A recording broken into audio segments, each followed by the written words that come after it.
Hey guys, welcome to another one of my videos where I use choking phobia to help treat my choking phobia. So today I'm going to be talking about myth number 3 about anxiety disorders, and this myth is basically that if someone is anxious, a never-ending patient supply of reassurance by family and loved ones is always the best way to go, right? So we talked about a couple of the myths just to quickly cover. The first myth we talked about was that if you're having a panic attack, the best thing to do is to um, try to relax. That's a myth. The best thing to do is kind of just allow time to pass and try to be present in your moment and grounded in where you are. Try to be as mindful as possible. And then the next myth we covered was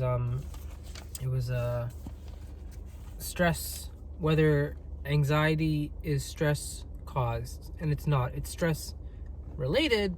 It's stress, not stress caused though. It's stress specific. It's like diabetes. Stress will make it worsen, though you gotta look at the underlying factors to really get a real kind of treatment and sort of curative, at least some sort of curative aspect going on there. So myth number 3 here: if someone is anxious, a never-ending patient supply of reassurance by family and loved ones is always the best way to go. So I know in my family, I'm not sure if this is just my family or specific to other families. I know when during my anxiety struggle and continuing, it's not like during the past. At one point in time in my anxiety struggle, I would remember my father. He would do this regularly in like phases. Like he may do this like I don't know if he's always done this. He would do this like every like 4 months, and it would stop. And like every maybe 4 months, it would stop. He would mention how good I'm looking in terms of like my glow. I have a healthy glow, and I look very. I think the words are like, "Oh, you look really good." Like there's like a Muslim word for it. Like he would always say like "Allah Kishan," or like basically what he's trying to say is not so much Allah Kishan. It's like, "Hey Nizam," like that's my name, right? You look so good and so healthy today. And the way, at least to me, it didn't help. I mean, it just told me that like, okay, like, am I supposed to be like, it made me feel like, why aren't you saying this to other people? Only to me. I feel like I was being singled out, stigmatized because of my mental health issues, right? Oh, you look so great today, talking to me like that. And so, first of all, you can understand, if someone is anxious, a never-ending patient supply of reassurance by family and loved ones is always the best way to go. It's not. Like when I was having a panic attack, people telling me it's going to be okay was not the best way to go.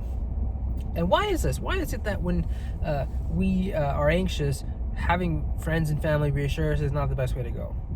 Well, think about this. Have you noticed, if a reasonable amount of reassurance does not work, then more and more reassurance is not helpful, right?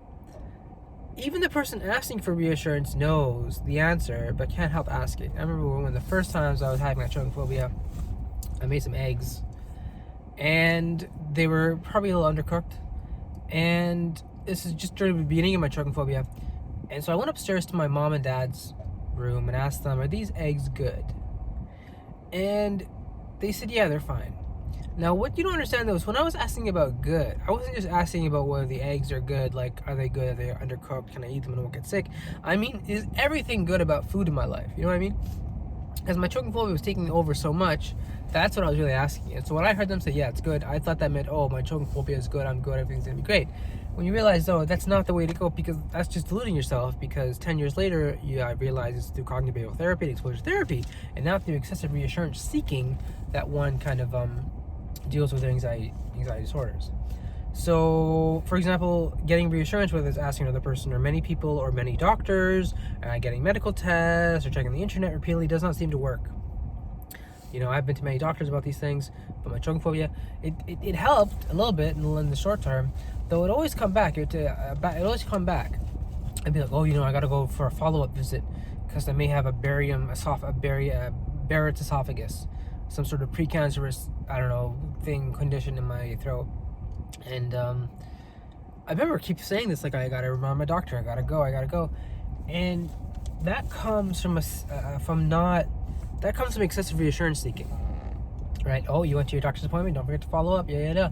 When there's no evidence that I had a Barrett's esophagus, the evidence says what I had gastroesophageal reflux disease, which if not properly treated could lead to something like that.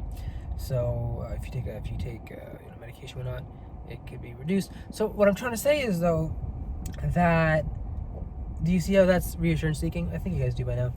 So then what do we do? Like, what's the way out? Like, how do you deal with anxiety without reassurance seeking?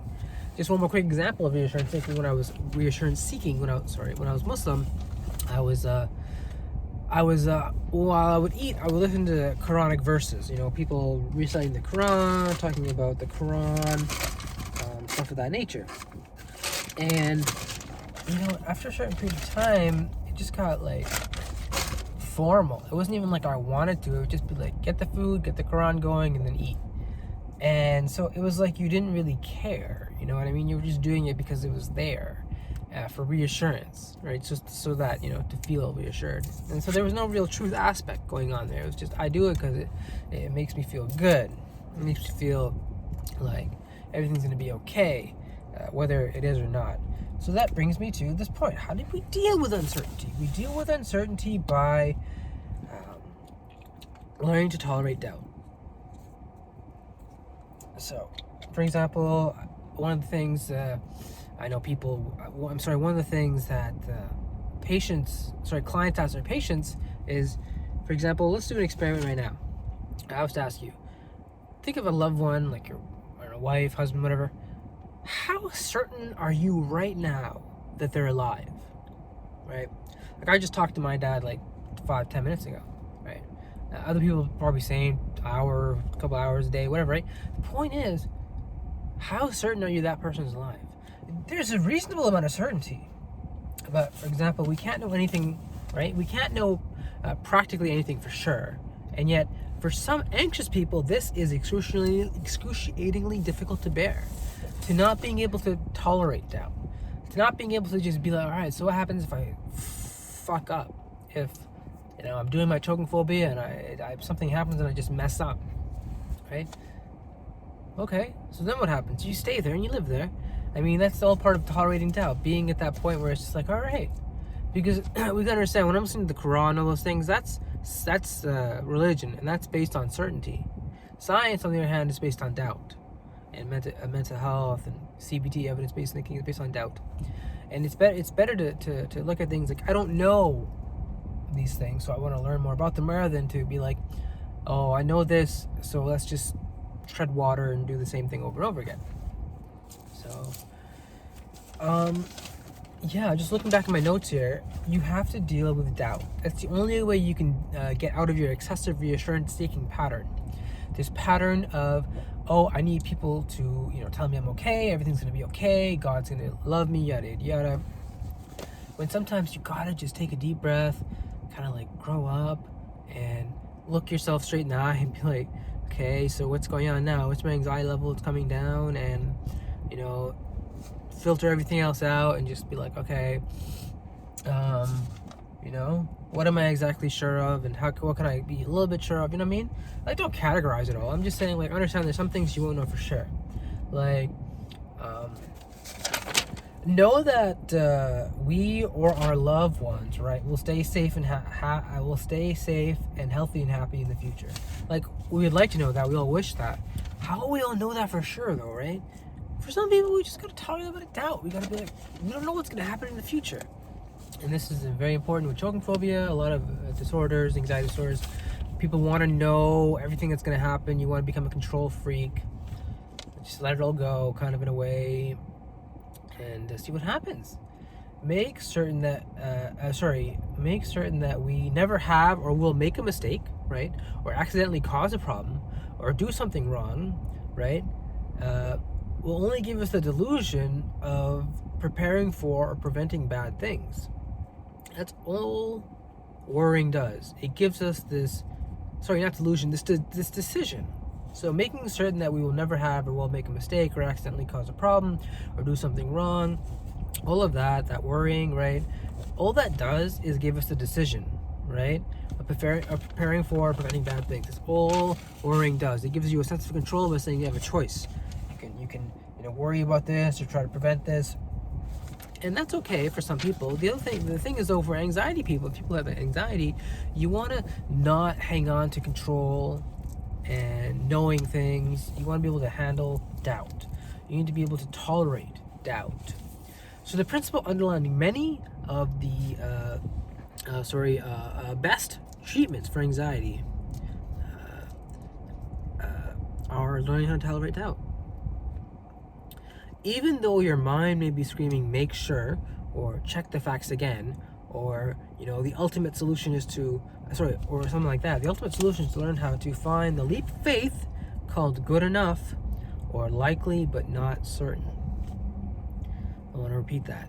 Learning to tolerate doubt is about finding basically this within you, this leap of faith, that you need to take so that you can go from, I'm absolutely sure about everything to, good enough or likely but not certain. Okay, we got to be able to look at things in shades of gray. How likely is it that my father is or anyone I've talked to recently is dead, or someone I've talked to in a couple days is dead, and my friends are dead? Possible. I haven't. There's no way for knowing for sure right now. You got to simply take that leap of faith and be like, yeah, I mean, likely, but not certain that they're alive, right? So that's the whole thing. It's the key. Accepting not only things you can't control, but things you can't know. And how to kind of carry on living peacefully and joyfully in the present. That's one of the things. Don't worry too much about things you don't know about, you can't know for certain about the future. Just live peacefully in this moment. So just try to be like that. So that's the end of that one. Just to cover again real quickly as a synopsis. The myth is that if someone is anxious, never-ending patient supply of reassurance by family and loved ones is always the best way to go. It's not, because they will only feed into their cycle of reassurance seeking. What you have to do is help them tolerate doubt, and you do that by accepting not only things that you can't control, but things you can't know. And you got to just be able to carry on living peacefully and joyfully in the present. It's all about living in the present and facing your fears. Living in the present will allow you to face your fears. Facing your fears, you can only do that by living in the present. So do not worry about things you can't control. Don't worry about things you don't know about. Most things you're not going to know about 100%. And just try that. Ask yourself, the last person you talk to, or whatever your loved one, how certain are you that they're alive right now? So remember, guys, stay with it. I'll make a couple more myth videos, and then I'll think about something else to do. Remember, guys, stay with it.